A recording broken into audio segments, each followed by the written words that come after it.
We say, well, we don't do that anymore. Oh, I'm sorry to disappoint you, but that's exactly what goes on a daily basis. Planned Parenthood is one of the leading issues concerning this. Child sacrifice, abortion are the same thing. There's no difference.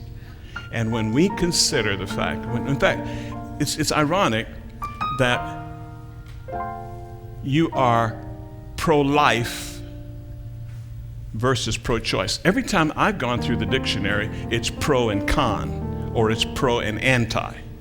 So if I'm pro-life and you're not, then you're not pro-choice, you're anti-life.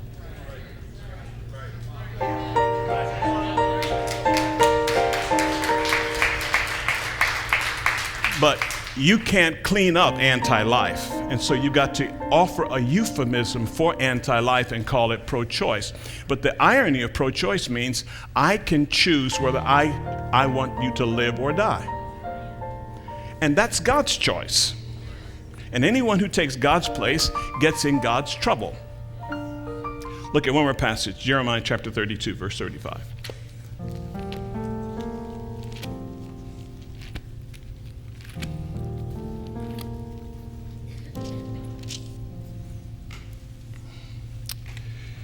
Jeremiah 32, verse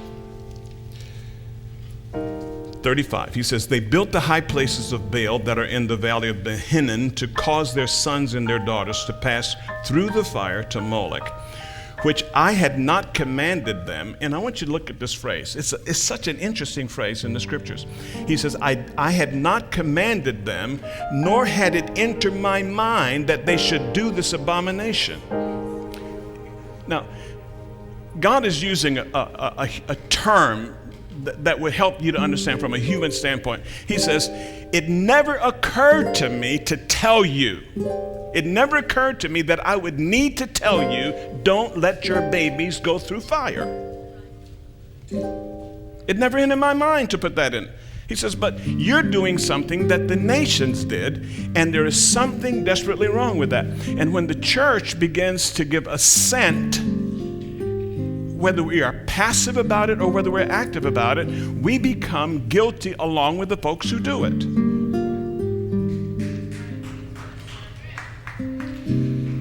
It is a critical issue that more than 24 million children since that Supreme Court decision have gone by way of death. Simply chosen. It's inconvenient for me to have a baby right now.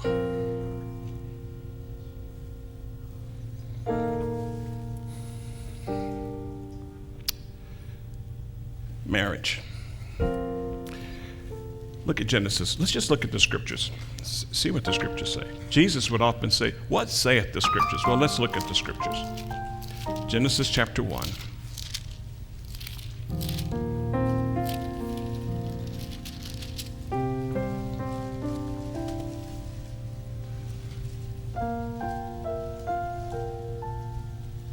Verse 26, then God said, let us make man in our image according to our likeness, and let them rule over the fish of the sea, the birds of the sky, and over the cattle, and over all the earth, and over every creeping thing that creeps on the earth. So I like to say I read this passage because God's given you authority over creeps.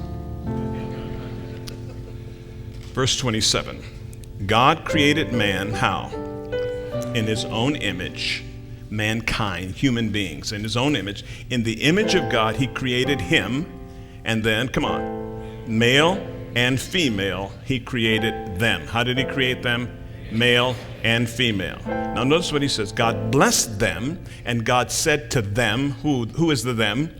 The male and the female. He says to the male and the female, be fruitful and multiply, fill the earth, subdue it, rule over the fish of the sea, over the birds of the sky, over every living thing that moves on the earth.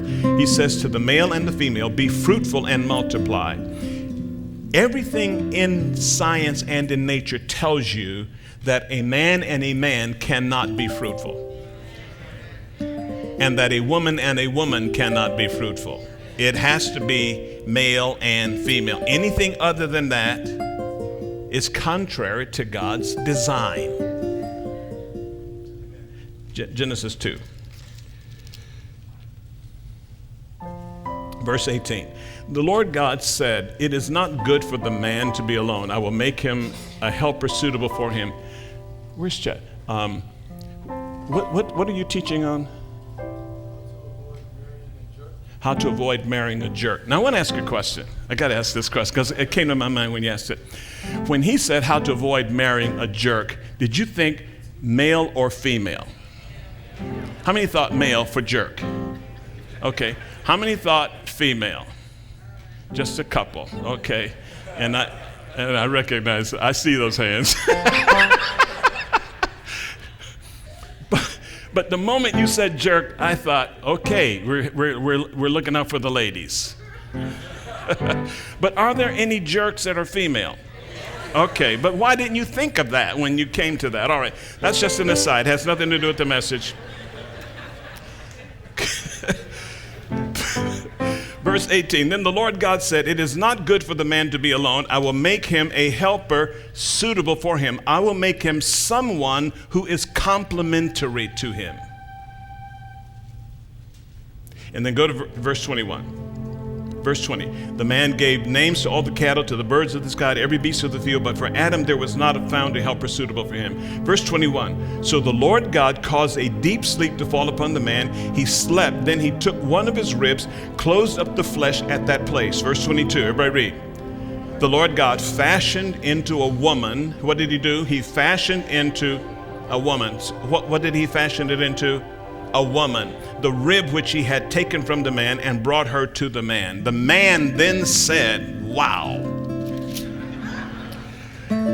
this is now bone of my bone, flesh of my flesh. She shall be called wow man, because she was taken out of man. Now go right away, please, to 1 Corinthians 11.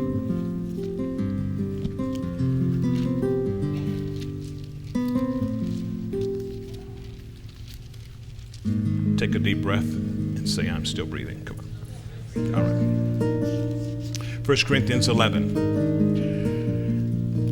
Verse 8. For man does not originate from woman, but woman from man. Verse 9. For indeed man was not created for the woman's sake, but woman for the man's sake. Therefore the woman ought to have a symbol of authority on her head because of the angels. However, in the Lord, neither is woman independent of man, nor is man independent of woman. For as the woman originates from the man, so also the man has his birth through the woman, and all things originate from God. All things originate from God, not from the Supreme Court, not from the Supreme Court in Massachusetts, not from the Supreme Court, not from the legislation in Massachusetts or New Jersey or anything. It all originates from God.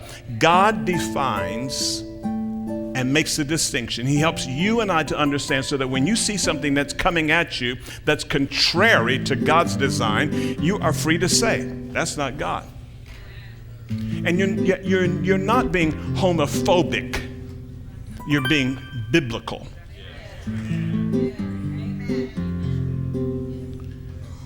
A guy was pacing back and forth in front of a radio station, and his sign said, discrimination. And so they walked up to him and they said, why are you saying they're discriminating? He said, I applied for a job as a radio announcer,